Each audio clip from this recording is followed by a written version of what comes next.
주안의 만나 5월 30일 목요일 묵상을 함께 나누도록 하겠습니다. 오늘 말씀은 사도행전 13장 32절에서 52절까지의 말씀으로요, 비시디아 안디옥에서 쫓겨나다라고 하는 제목으로 함께 묵상을 나누도록 하겠습니다.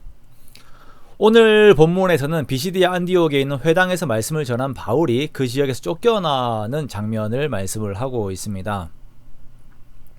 우리가 신앙생활을 하면서 결과를 예측하고 그 결과를 만들어내기 위하여서 사역을 하는 경우들이 있습니다.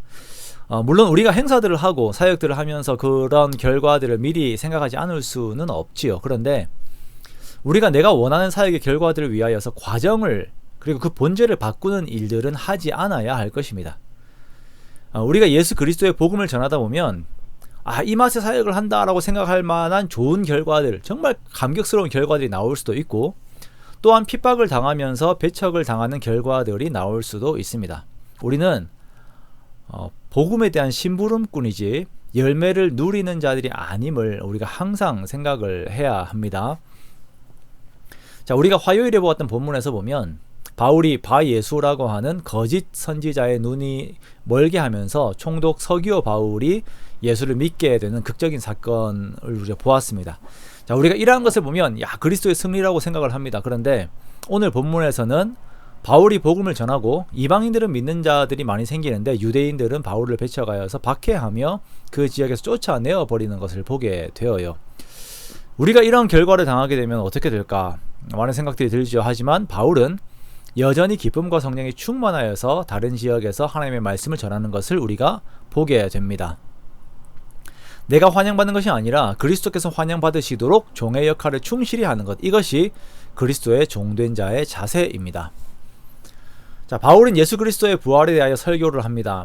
부활에 대한 바울의 설교를 보면 베드로와 같이 이 일들에 대한 실제적인 증언이 아닌 구약 성경에서 말씀하신 예수님의 부활에 대한 말씀을 근거로 하여 증언을 하고 있습니다. 즉, 어제 본문에서 바울이 지적한 예루살렘에 있는 자들이 성경을 읽지만 그 성경 안에서 말씀하시는 것을 깨닫지도 못하고 있다는 것에 대한 부가 설명이라고 볼 수가 있습니다. 자, 먼저 시편 2편 7절에서 말씀하신 너는 내 아들이라 오늘날 내가 너를 낳았다 라고 하신 말씀에서 다윗의 자손에서 하나님의 아들이 오실 것을 약속하셨음을 증거를 하지요. 예수가 어떻게 하나님의 아들이 될 것인가 라는 부분에서 바울은 예수의 부활이 바로 그것을 증명하는 것이다 라고 바울은 말을 하고 있는 것입니다. 또한 바울은 이사야 55장 3절의 말씀, 내가 다윗의 거룩하고 미쁜 은사를 너희에게 주리라 라고 하신 말씀을 근거로 하고 있습니다. 자, 미쁘다 라고 하는 것은 신뢰할 만하다 라고 하는 의미입니다. 즉, 다윗의 거룩하고 진실한 것들로 해석을 할 수 있는 메시아에 대한 하나님의 신실하신 약속을 의미를 하는 것입니다. 이 약속이 그리스도 안에서 베풀어졌으며 그 약속의 내용에 오늘 본문 34절에서 말씀하시는 다시 썩지 않음이라고 하는 내용이 들어가 있는 것입니다. 그리고 세 번째로 시편 16편 10절의 말씀으로 주의 거룩한 자로 썩음을 당하지 않게 하시리라 라는 말씀에서 역시 메시아의 거룩함과 썩지 않음을 함께 사용하므로 그리스도께서 거룩하시고 썩지 않으시는 부활하셨음을 증거하고 있는 것입니다. 자, 그러면 이러한 그리스도에 대한 내용이 사람들에게 어떤 유익이 되는가? 단순히 이러한 신비로운 존재라는 것을 설명하기 위한 것인가? 자, 바울은 38절에서 그리스도의 신비로운 내용에 대한 혜택을 성도들이 입게 됨을 설명을 합니다. 그러므로 형제들아 너희가 알 것은 이 사람을 힘입어 죄사함을 너희에게 전하는 이것이며 라는 것입니다. 죄사함, 즉 거룩과 함께 부활의 능력이 성도들에게 임하게 됨을 선포한 것입니다. 그리하여 이 말씀으로 많은 사람들이 바울과 바나바에게 관심을 가지고 그 말씀을 계속 해달라고 요구를 합니다. 그런데 유대인들은 시기심으로 반박하고 비방을 해요. 그러자 바울은 유대인들이 하나님의 말씀을 스스로 버리고 영생을 얻기에 합당하지 않은 자로 자처하였기에 자신들이 복음의 방향을 이방인들에게도 향했다라고 선언을 하지요. 이 선언과 함께 이방인들은 기뻐하여 하나님의 말씀을 찬송하며 영생을 주시기로 약속된 자들은 모두 예수를 믿는 구원의 일들이 일어나게 됩니다. 그러나 유대인들은 끝까지 시기하여 사람들을 선동하고 그렇게 바울 일행을 그 지역에서 쫓아냅니다. 그리하여 바울의 일행들은 이 유대인들에게 발의 티끌을 떨어버리고 기쁨과 성령이 충만한 가운데 이고니온으로 가게 됩니다. 오늘 본문에서는 바울이 핍박을 받은 이유가 그리스도께서 하나님의 아들이시며 거룩하시고 부활하신 메시아이시며 우리가 그리스도로 힘입어 거룩하게 되고 부활하게 된다는 것을 증명하였기 때문인 것을 볼 수가 있습니다.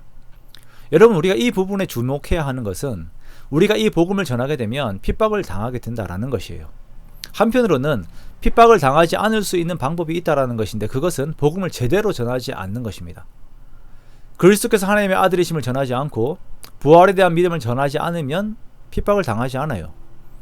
예수의 이름으로만 우리가 거룩하게 됨을 전하지 않으면 됩니다. 그런데 요즘 교회들과 성도들의 모습들, 우리들의 모습들을 보면 이 부분을 교묘히 빠져나가고 언급을 하지 않고 다른 내용들로 기독교의 내용들을 바꾸는 것이 너무나도 많아요.